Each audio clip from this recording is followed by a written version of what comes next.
Hello, I'm Chris. This is From the Fringe. I recently came across this nice little story that I want to share with all of you. It's pretty well written and it's a very detailed story. It's about the experience of this Reddit user who goes by the name Scary Third Eye, who went on a solo camping trip to Rock Island in Wisconsin in August of 2021. I did a quick search on Rock Island, and there were a couple of tourism websites promoting it as haunted. Quote, visitors have reported voices, odd shapes flickering over graves, and unusual noise at a Native American cemetery. Similarly, the ghosts of small children have been reported playing in and around a graveyard where Scandinavian settlers are buried. And also, when it comes to the lighthouse itself, several people have reported hearing weird noises and footsteps, as well as doors opening and shutting. Reports of children playing around the lighthouse grounds have been reported too. But I think the author of this story, Scary Third Eye, has done a far better job at researching Rock Island's history and some of the strange phenomena there than I could. As this article continues, he also goes on to tell of his own frightening experience on the island. Before I read the story, I'll just mention that originally it was removed from the subreddit that I found it in. It was removed under suspicion that it was just a well-written fictional story, but the moderator of the forum reposted it after talking with the author, who provided him with enough proof to convince the mod that it was a true story and it actually happened. And to be honest, the events aren't that far-fetched, and I believe that the author is just a gifted storyteller. So with that in mind, have a listen to this story. Rock Island is a state park located at the tip of Door County, Wisconsin, on Lake Michigan. It's a difficult place to get to. To get to the island, you have to take a car ferry from Ellison Bay to Washington Island, drive across Washington Island to Jackson Harbor, and then take a pedestrian-only ferry to Rock Island. No vehicles or bikes are allowed on Rock Island. Even though the island is relatively small, at about 975 acres, it has had an interesting history. In the early 1600s, it was inhabited by a tribe of Potawatomi Native Americans, as well as a small fishing village of European settlers. The two groups did not trust each other, and did have a few bad encounters that almost led to violence, but for the most part, they lived peacefully together. By the 1640s, the Potawatomi had migrated to other parts of Wisconsin. Shortly after the Potawatomi had left the island, some settlers from the fishing village reported seeing a new group of people on the island. They seemed to be more white settlers, but they wore strange clothes and kept to themselves. No one from the fishing village was ever able to talk to one of these new settlers, or even find where they were living. It was around this time that strange things started to happen in the village. Several animals, it's not mentioned what they were, maybe it was pigs or chickens, kept by the settlers, were found slaughtered in the village and seemed to have been used to make markings in blood on some of the buildings in the village. On a different night, a building used for preserving meat burned down. The villagers felt that these strange things must have been done by these new people on the island, and they intended to find them.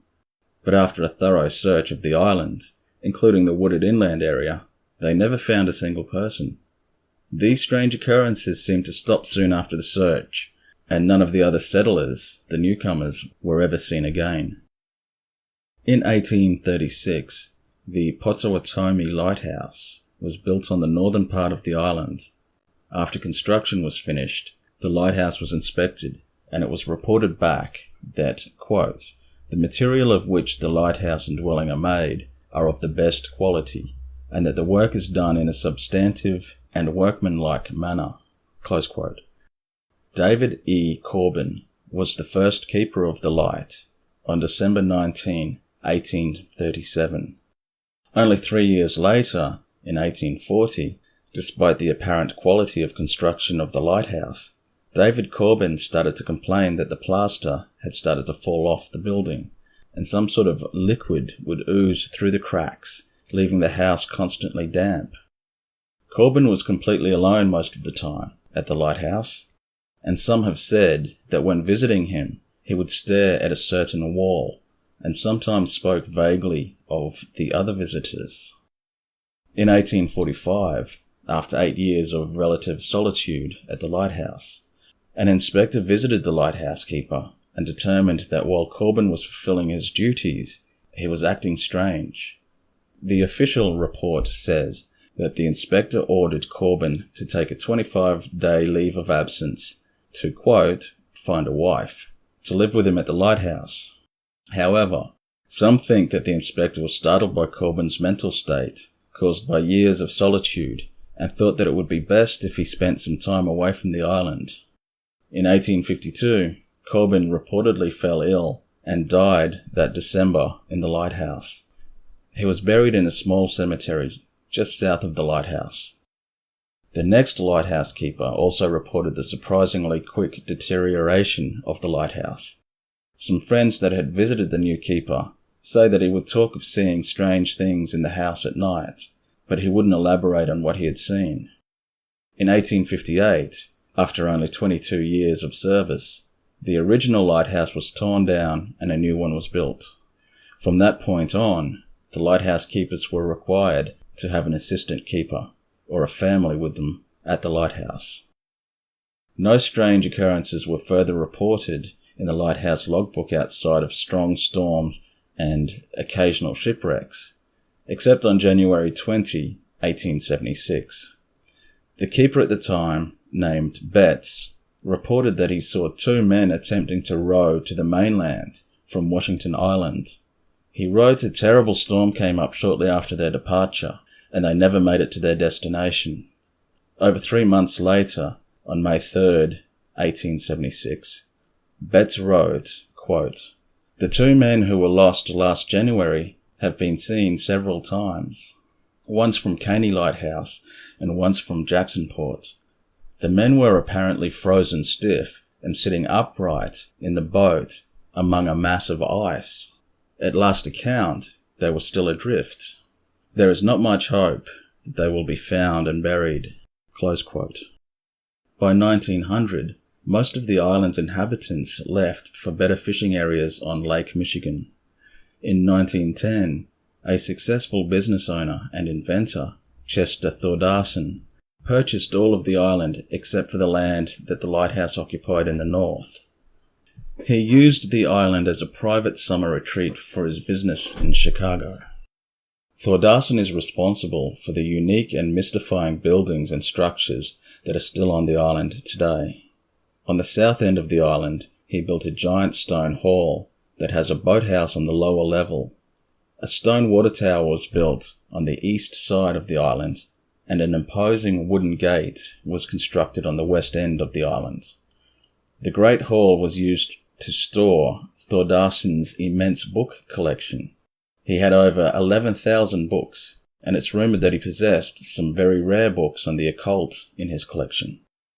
Thordarson died of heart failure on January 6, 1945, though some have speculated that he saw something that actually scared him to death. I couldn't find any writings from Thordarson, however, that mentioned him experiencing anything strange on the island. After his death, multiple churches and universities were interested in his book collection, but he had willed it to the University of Wisconsin-Madison, providing that they had to purchase it for $300,000, which they did. Some of this history is hard to find on the internet, but there are a couple of binders in the Great Hall that has a lot of this documented. Thordarson's personal papers are housed in the archive section of the State Historical Society of Wisconsin. All of this history I gave just to provide a little context for experiences I have had, directly or indirectly, on Rock Island. In August of 2021, I took my first and last trip to Rock Island. After taking 2 ferry rides, I arrived on the island at about 2 p.m. I had booked the remote campsite E, which is a backpacking site that is a little over a mile from the dock. I took my time hiking out to the site to enjoy the scenery and took a couple of breaks, just due to how heavy my pack was. I was definitely packed more for camping than hiking. I got to my site, set up my tent, and got everything situated, and started gathering sticks and driftwood from the beach so I could start a fire. On my third trip back from the beach, before I got to my site, I heard a single, high-pitched squeal noise coming from the forest. It didn't sound close, but it was such an unusual sound that I stopped in my tracks and waited for a good 30 seconds to see if it would happen again. It didn't, so I continued back to my site. When I got back, I began working on getting a fire started. The remote camping sites on Rock Island are pretty well spaced out. Sites C, D, and E are grouped together, but there's probably 100 yards between each site. There's not a real trail connecting the three sites directly, but enough people have walked along the ridge between the three sites that there's an obvious path. As I was setting some sticks up in my fire ring, something caught my eye and I looked up. Fairly far away, it looked like it might have been at Site D or a little further, was a person running in my direction. My first thought was, well, that's odd, because like I said, it's not even really a trail they were on. Then my mind just went to, there must be something wrong, and this person needs help. They got a little closer, and it looked like maybe it was a woman in loose grey clothes, maybe in a hoodie. It was still far enough away that I couldn't really make out any details. I quickly stood up from the crouching position I was in, and just as I did, I heard that high-pitched squeal noise again. It was behind me, and it was much closer this time. This startled me quite a bit, so I turned around to look behind me. I scanned the trees for a couple of seconds, but didn't see or hear anything. I turned back around because I knew the running person must be getting close, but now they were gone. Again, I stood there and scanned the trees, but did not see them anywhere. I was so confused I was kind of frozen for a few seconds. It was all very strange, but I was able to reason it out in my head that it was just a fellow camper from Site C or D that was maybe running to the pit toilet that was a couple of 100 yards to the west of the sites. I tried to forget about it, but it was really just bothering me. I did not like whatever that squeal noise was, and I just felt strange. With some effort, I decided to let it go and started my fire. I had a quick meal and a couple of adult beverages, then decided to take a little walk. I hadn't seen Sites C or D yet, so I thought I would check those out and see if I did have some neighbours camping nearby. Site D was empty. I did see the path that led from that site to the main trail and the pit toilet, so that made me feel a little less uneasy about the runner. I figured it was maybe someone from Site C that took a strange way to get to the main trail by going through Site D. It didn't make a ton of sense, because I probably still should have seen them, but it made me feel better. I continued on to Site C and saw that there was a tent set up. I really didn't want to bother anyone, but I just thought I would go over with the excuse that I would introduce myself as a camping neighbour from Site E and see if anyone looked like they might have been the person running earlier. I came up on the site, and there was a couple sitting at the picnic table. Neither of them looked like they would have been the person I saw running. I introduced myself, and they introduced themselves. They were probably in their mid-30s. They were very nice, and both seemed to be pretty drunk, but a quiet drunk. I didn't ask about the runner or the squealing noises because I thought it might be a bit weird. I wished them a good night and walked back to my tent. When I got back, I had a cigar and a few more drinks. It got dark, and it started as a perfect night. The sky was clear, and I was just staring up and looking at millions of stars. I felt better about everything from earlier, and felt stupid about the whole thing, and decided to get some sleep. It was a long day, so I fell asleep almost immediately. At around 2:30 a.m., I woke up by a huge boom of thunder. It started pouring down. The wind picked up and the temperature dropped. I love camping in the rain, but I do not like camping in a lightning storm. A pretty big storm came through, and I was starting to get worried. The wind was whipping at my tent and the ground was shaking from the thunder and the lightning. I did not feel good about being out there in a tent, and I felt very exposed. The storm lasted for about an hour before it became just a light, steady drizzle. I was just starting to fall back asleep when I heard the squeal noise again. I opened my eyes up wide in the dark and just lay there, silent. There was another, louder squeal noise, and it was pretty close. I knew there are no real dangerous animals on Rock Island. There are deer and porcupines, but nothing like bear or wolves. Knowing that still didn't make me feel better though. There was just something about that squeal that I didn't like. I say squeal because that's the best I can describe it. It sounded to me like a pig squeal. I honestly don't know that much about pig noises, but that's what I thought of when I heard it. An injured or angry pig squeal. I continued to lay in my tent and started to hear footsteps outside my tent. It was still raining, so the sounds were a little buried in the sound of rain, but it definitely sounded like a somewhat large animal or human walking around. I sat up in my tent and took out a knife I had, just to feel better. In my head, I just kept saying, "You know, it's just an animal, it's fine. There's nothing in these woods that can hurt you." I listened as the footsteps started moving away from my tent. I just sat there being still, holding my knife for maybe 10 minutes without hearing anything else. I started thinking to myself, it's fine. It was just an animal. You're being stupid, and you need to get some sleep. I was just about to lay back down when there was a very loud squeal, and it was right outside my tent. It felt like my heart just dropped, and a shiver went down my spine. My heart was beating so hard, my entire body was pulsing, and I felt it in my ears. It took everything in me, but I forced out a, "Get out of here!" Not shouting, but as stern and mean sounding as I could at that moment. I didn't hear any more squeals or footsteps that night, but I also didn't sleep.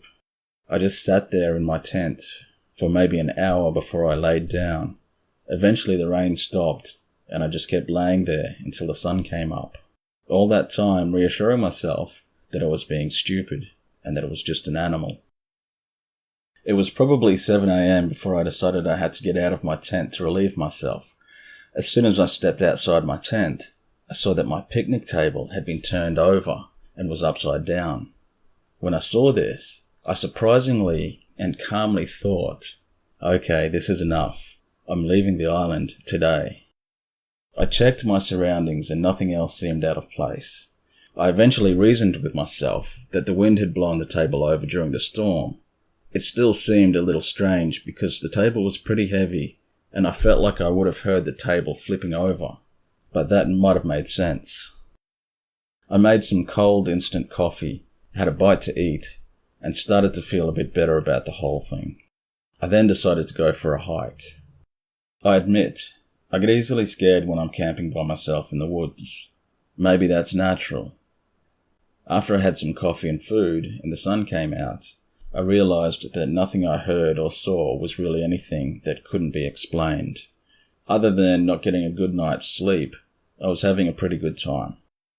The reason I came to the island in the first place was to hike the 7-mile Thordarson Loop that has a lot of interesting things to see, and I was excited to start the hike. I packed a few things in my backpack and started off. Fairly close to my site is the water tower. I have no idea how it originally worked or why it had to be a tower, but it's an impressive building with a fireplace that looked like someone had recently had a fire in it. A little further down the trail was a cemetery where 2 sisters and a few others are buried. It's believed that there are still more buried here in unmarked graves. These likely are some of the settlers from the old fishing village. The island has 3 cemeteries. There is one by the beach, and that's where Chester Thordarson is buried. There's one on the eastern part of the island, where the 2 sisters are buried, and there's one on the northern part of the island, where the original lighthouse keeper, David E. Corbin, is buried. There is also at least one Potawatomi burial area, but no one knows exactly where that is. I kept walking on the trail until I came to a nice scenic overlook area with a bench. where I sat down and drank some water. I started to hear some talking on the trail ahead of me, but I couldn't see anyone yet. There was a bend in the trail and the trees were thick, so I sat on the bench waiting for these people to come around the bend. The voices were coming closer, and I could tell that they weren't speaking English, but I couldn't place what language it might have been. Both voices were very, very deep and guttural. Then back deep in the woods, I hear a loud and quick, "Ooh, ooh." Immediately both the voices I was listening to responded with their own, "Ooh, ooh, ooh, ooh." I kind of smiled because it sounded like these two heard whatever it was in the woods and they were trying to be funny and mock it by responding. I got off the bench, put my backpack on, and started walking in the direction further down the trail where the voices were coming from, but I never did find these people. The rest of the hike went very well. I visited the cemetery where David E. Corbin is buried. I took a self-guided tour of the Potawatomi Lighthouse. I passed the wooden gate that apparently used to be part of the larger structure. I walked by the Great Hall and dock area from where I arrived, visited some of the other structures on the island, came across the cemetery where Chester Thordarson is buried, then finished the loop by returning to my campsite. It was a very nice hike, with a lot to see, and it wasn't especially difficult, but I was tired. I did walk down to Campsite C to ask the couple that I spoke with the night before how they did with the storm during the night, but they had packed up and left. I was disappointed because I also really wanted to ask them about the squealing noises during the night. The rest of the evening was pretty uneventful. I built a fire, made some meals, had a cigar and some drinks, and as soon as it got dark, I was ready for bed, since I had so little sleep the night before. I got in my tent and quickly fell asleep. I might have been asleep for about 3 hours when I woke up suddenly and was immediately fully alert. Nothing that I was aware of caused me to wake up, but I felt something was wrong. I sat up in my tent, and this part is a little hard to explain.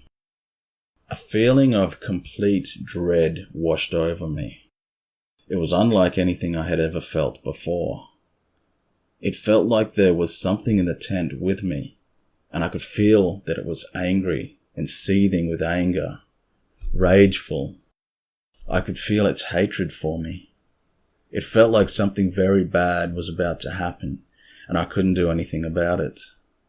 I started to shiver uncontrollably. There was a smell of garbage or rotten meat, and it got stronger and stronger, to the point that I wanted to throw up. But I couldn't because I was frozen. I had never felt so exposed and helpless.